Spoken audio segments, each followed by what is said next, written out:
Bonjour chérie, à partir d'aujourd'hui, nous allons rentrer dans une secte. C'est pas comme ça que ça se passe. Bonjour, c'est l'actrice secrète. La semaine dernière, nous avons suivi une vidéo que j'ai postée qui s'intitule Faites attention à vos mariages. Là, c'est la deuxième partie. Dans la première partie, il s'agissait de gens qui n'étaient pas encore mariés et justement qui devaient être vigilants avant de porter alliance avec quelqu'un. Aujourd'hui, nous allons prendre le cas d'un couple qui est déjà marié. Ce sont des gens qui se sont mariés étudiants. On va prendre là pour changer un couple occidental, parce que les mêmes choses que vous voyez en Occident, les mêmes choses que vous voyez en Afrique, ne vous leurrez pas. Ne pensez pas que le diable c'est l'Afrique parce que on le dessine souvent en noir et que la sainteté c'est souvent dessiné en blanc. Donc tout ce qui est noir c'est le diable, tout ce qui est blanc c'est la sainteté. Ça c'est du mensonge. L'être humain, il est l'être humain. L'être humain, il est l'être humain. Il y en a qui aiment la sorcellerie, qu'il soit blanc, noir ou jaune, peu importe. Sauf qu'il y en a qui le font ouvertement, il y en a qui le font en cachette, il y en a qui le font par voie traditionnelle, il y en a qui le font par autre voie d'initiation, etc. Donc aujourd'hui, nous allons prendre l'exemple d'un couple. Vous savez, moi je suis une femme, donc ne vous étonnez pas qu'à chaque fois, je prends des exemples au bénéfice de la femme. Moi, je défends d'abord nos droits en tant que femmes. Maintenant, quitte aux hommes de faire leurs vidéos et de défendre leurs droits en tant qu'hommes. Donc, vous allez voir que la plupart des exemples, la femme a le bon rôle, l'homme a le mauvais rôle. Ça ne veut pas dire que les femmes sont parfaites, loin de là. Il y en a qui sont des vraies vipères, il y en a même beaucoup. Il y en a même énormément, pour vous dire que des fois, la plupart du temps, c'est l'homme qui est la victime. Mais moi, je défends mon cas en tant que femme. Charité bien ordonnée commence par soi-même. Ça ne veut pas dire que les hommes ne peuvent pas suivre mes vidéos. C'est les mêmes choses. Changer seulement de sexe. Parce qu'à chaque fois dire homme, femme, ça ralentit, ça donne une vidéo trop longue. Donc moi, je prends souvent le cas pour la défense des femmes. Mais les hommes peuvent suivre et ils verront que ça leur servira énormément. Donc c'est un couple qui sont en Europe, des Européens, des Européens, disons des gens qui vivent en Europe, ça peut être des couples d'Africains qui vivent en Europe, d'Asiatiques, de je ne sais quoi. En tout cas, ça se passe en Europe. Donc, on ne va plus parler de sorcellerie africaine. OK? On passe maintenant à une autre dimension qui est encore pire. Donc, vous êtes un couple, monsieur et dame, vous êtes mariés, vous êtes connus étant étudiants, après vous êtes mariés, tout est bien, il n'y a aucun souci, aucun problème, vraiment tout va très bien. Le mari travaille, la femme travaille, ils ont de jolis petits-enfants qui vont à la crèche, blablabla, blablabla. À partir d'un certain moment, le monsieur, dans son lieu du travail, comme le monsieur est très, très, très intelligent, il commence à être invité dans certaines réunions de travail. Ok, jusque-là, il n'y a pas de problème. De réunion de travail à réunion de travail, qui vont se passer des fois le week-end dans un chalet à la montagne, ou bien à Cannes, ou bien à Monaco, ou bien, je sais pas moi, ils font un séjour, je sais pas moi, aux îles Baléares, des trucs comme ça. En tant que collègue de travail, initié justement par la hiérarchie. Et au cours de ces séjours, soi-disant de travail ou de rencontre, ou bien pour qu'on se connaisse mieux dans la société, on commence à appâter justement le mari de la dame. On va appeler le mari, on va l'appeler comment? On va l'appeler Jeannot. C'est Jeannot qui me vient à l'idée ces temps-ci. Donc on commence à appâter Jeannot. Jeannot, il a un emploi dans la société, un emploi, bon, comme tout autre et tout. Et la hiérarchie a remarqué que lui, il a une étoile. Donc, on va commencer par la pâtée. Quand ils vont faire les dîners avec la hiérarchie, bizarrement, on va le faire asseoir à côté, enfin proche de la hiérarchie. La hiérarchie, vous savez, c'est un honneur quand le grand directeur PDG ou le président, directeur général, le président, voilà, PCA, le président du conseil d'administration vient vous adresser la parole, mais c'est un honneur sublime, vous, simple employé de la société, vous voyez. C'est un honneur phénoménal, monumental. Et voilà qu'on commence à aborder Jeannot. Oh, mais Jeannot, on a remarqué votre travail, vous faites du bon travail. Vraiment, il y a de l'avenir pour nous, pour vous plutôt. Passez nous voir quand on sera de retour. Passez un peu me voir, voici ma carte. Vous imaginez, le PCA ou le PDG qui vous donne sa carte de visite, vous, simple employé.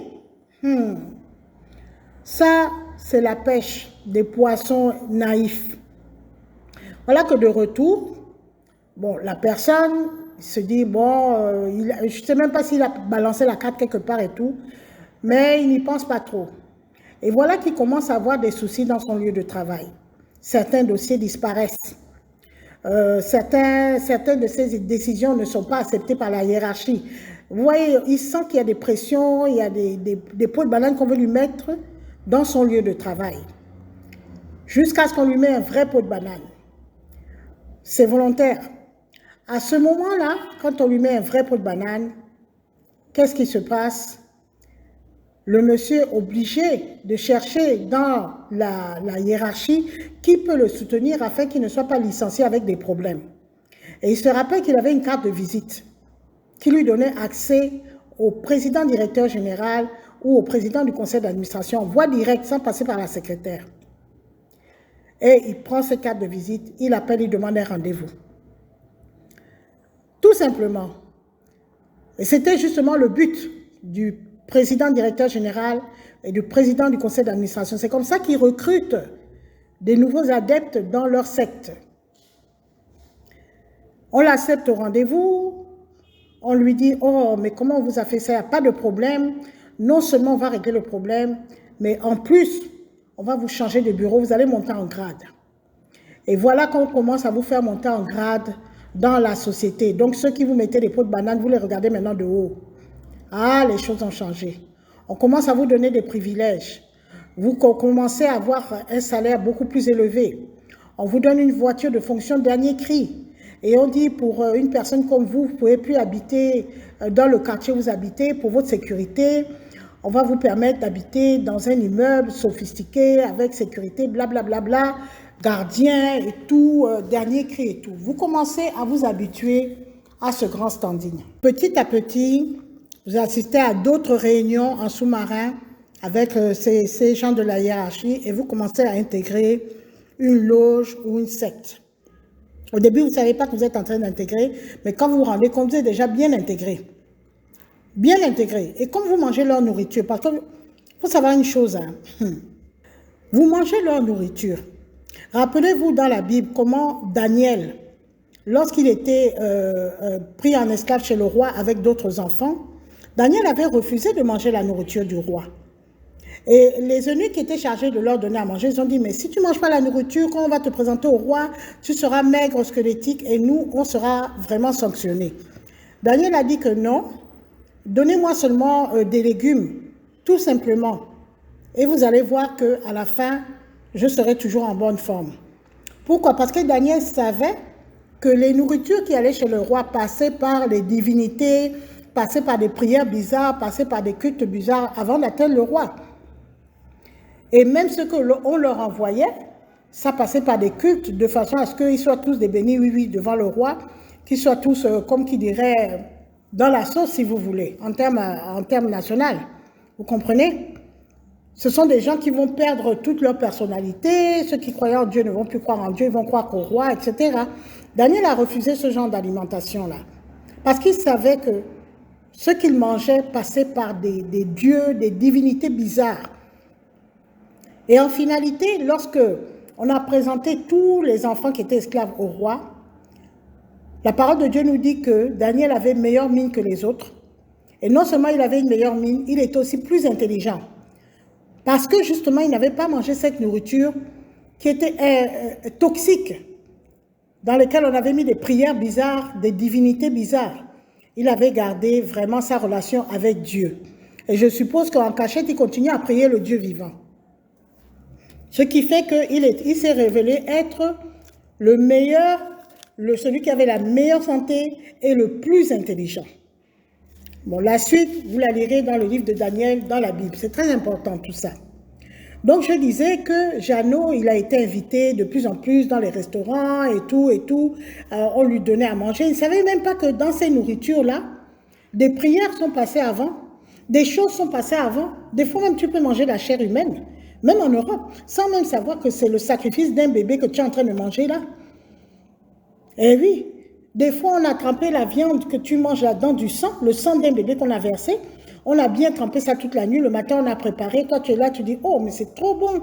Tu ne sais pas parce que tu te dis que comme tu manges avec des gens qui sont en costume, qui ont l'air civilisés, et comme tu manges dans un grand restaurant, il n'y a pas de problème. La nourriture, elle est forcément saine. Mais tu ne sais pas quelles sont les consignes que le président directeur général et le PCA ont données aux cuisiniers avant que toi, tu n'arrives. Parce que souvent, les restaurants, là, ce sont leurs restaurants. Ce sont eux qui sont les principaux actionnaires de ces restaurants. Ils peuvent donner n'importe quelle consigne. Voilà. Voilà maintenant que Jeannot fait partie de la secte. Il commence à avoir tellement de privilèges que maintenant, on lui a dit carrément qu'aujourd'hui, là, tu es dans la secte. Il dit, il n'y a pas de problème, moi, je ne vais pas renoncer à mes privilèges. Maintenant, nous allons revenir au mariage. Comment va-t-il faire? Parce que les gens des sectes, il faut souvent que, comme je viens de vous expliquer dans la vidéo précédente, la femme soit participative, l'épouse, pour que le dragon puisse aller dans la descendance et ainsi de suite. Si tu ne connais pas les codes du fonctionnement avec le dragon, comment vas-tu transmettre à tes enfants? Et comment tes enfants vont pouvoir être impliqués dans ces codes-là? J'ai remarqué une chose, bon ça je l'ai vu quand j'étais aux États-Unis. J'ai fait quelques séjours, hein, je ne veux pas dire que j'ai vécu là-bas, là je mens. Quelques séjours. Et en plus, je regarde aussi beaucoup d'émissions, beaucoup de documentaires. J'ai remarqué que les gens qui étaient dans les fraternités et dans les sororités, vous voyez ce genre de sectes qui se trouvent dans les universités, leurs enfants aussi sont dans les fraternités et les sororités. Pour cela, il faut que papa et maman soient dans les fraternités et les sororités pour que l'enfant trouve tout à fait normal de rentrer dans ces histoires-là. Si l'un des conjoints n'adhère pas, ça sera des polémiques. Et tous les enfants ne vont pas rentrer dans ces choses-là. Donc, pour que Jeannot puisse être vraiment parfaitement à l'aise dans sa secte, il faut que madame soit incluse. Parce qu'il y a des cérémonies à faire dans la maison, il y a des cérémonies à faire dans le lit conjugal avec madame. Il faut qu'elle adhère. Et les enfants qui seront issus ou même s'ils ont déjà été conçus, l'éducation qu'elle va maintenant donner, puisque l'éducation passe par la femme, qu'elle va maintenant transmettre à ses enfants, il faut qu'elle adhère. Pour qu'elle adhère, il faut qu'elle fasse partie de la secte. Alors voilà que la femme, on va appeler la femme, on va l'appeler Vanessa. Voilà que Jeannot est dans la secte, Vanessa ne l'est pas. Comment détecter maintenant que son mari a changé de bord? Déjà, il faut bien examiner son comportement. Tout le monde connaît son mari. Tout le monde connaît son mari. Sauf si tu viens de l'épouser là hier. Sinon, tout le monde connaît son mari. Je vous ai dit que Jeannot et Vanessa étaient étudiants. Ils sont connus étudiants. Donc, ils se connaissent. Le temps de galère, ils ont fait ça ensemble. Mais comment savoir que quelque chose a changé? Il suffit de regarder son mari. Ça va commencer par au niveau conjugal, au niveau intime. Vous comprenez ce que je dis? La manière de faire l'intimité va commencer à changer. Le regard de votre mari pendant l'intimité va commencer à changer. La façon de vous toucher pendant l'intimité va commencer à changer. Après, ça va commencer par les petites phrases genre oui, tu vas venir, on va aller au restaurant ensemble. On nous a invités, on nous a conviés à une réunion, il faut que tu assises parce qu'il y aura les épouses des autres, etc. Et c'est comme ça que petit à petit, si tu es vraiment vigilante, si tu es vraiment éveillée, tu vas te rendre compte d'un changement chez ton mari. Tu vas te rendre compte aussi du changement par son caractère. Son caractère va être différent. Tu vas te rendre compte qu'il y a quelque chose de changé dans ton mari. Et souvent, il faut examiner son regard, parce que les yeux ne mentent pas. Tu vas te rendre compte que son regard a changé, surtout lorsqu'il ne sait pas que tu le regardes. Lorsqu'il pense que tu regardes ailleurs, tu vas regarder, tu vas examiner la façon dont il te regarde. Tu vas te rendre compte que des fois, il te regarde, même si tu regardes la télé, tu vas sentir son regard sur toi. Mais ce n'est pas le même regard qu'avant. C'est un regard comme si c'est une autre personne qui te regarde. Parce que quand tu rentres dans une secte, il y a un esprit qui te possède, que ce soit en Europe ou en Afrique, il y a un esprit qui te possède. Et c'est cet esprit-là maintenant qui dirige tes faits et gestes et qui dirige tes décisions. Donc tu vas bien examiner. C'est pour ça que je dis toujours que ne laissez jamais la prière, la communication avec Dieu. C'est fondamental. Beaucoup de gens prient pour arriver jusqu'au mariage, mais ils ne savent pas que même après le mariage, les problèmes peuvent survenir. Et ça arrive même souvent. Donc il faut continuer à communiquer avec Dieu.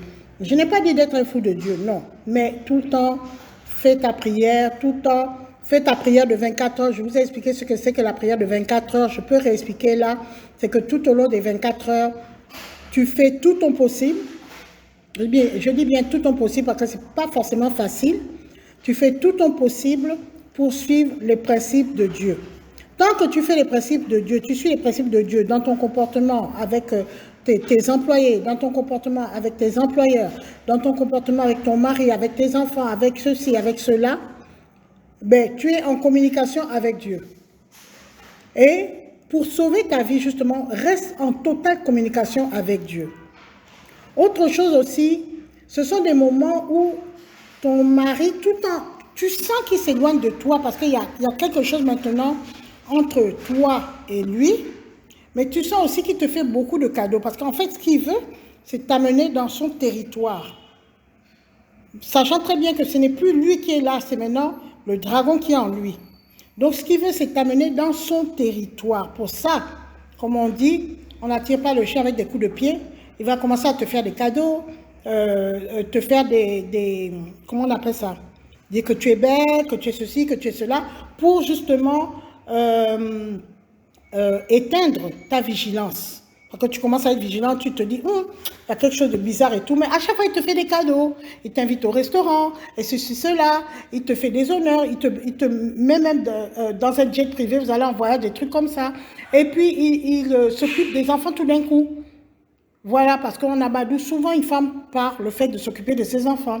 Et tu tombes dans le piège. Et quand tu tombes dans le piège, tu ne sais pas que tu es déjà en train de faire ton deuxième mariage. C'est-à-dire le mariage qui va t'initier dans la loge dans laquelle appartient ton mari. C'est pour ça que je vous invite à être très, très vigilant. Dans le mariage, il ne faut pas être aveugle, il faut avoir les yeux ouverts. Surtout, sachant très bien que si vous tombez dans le piège, vous êtes en train de sacrifier vos enfants sans même vous en rendre compte. Donc, soyez vigilants, ne perdez jamais la communication avec Dieu.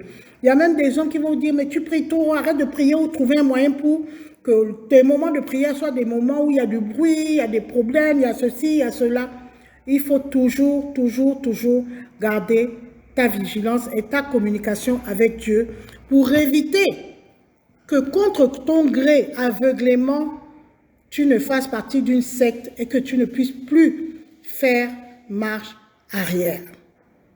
Voilà, c'est la deuxième partie de mon thème. Il y aura une troisième partie qui se passera la semaine prochaine. Je vous dis au revoir et que Dieu vous bénisse.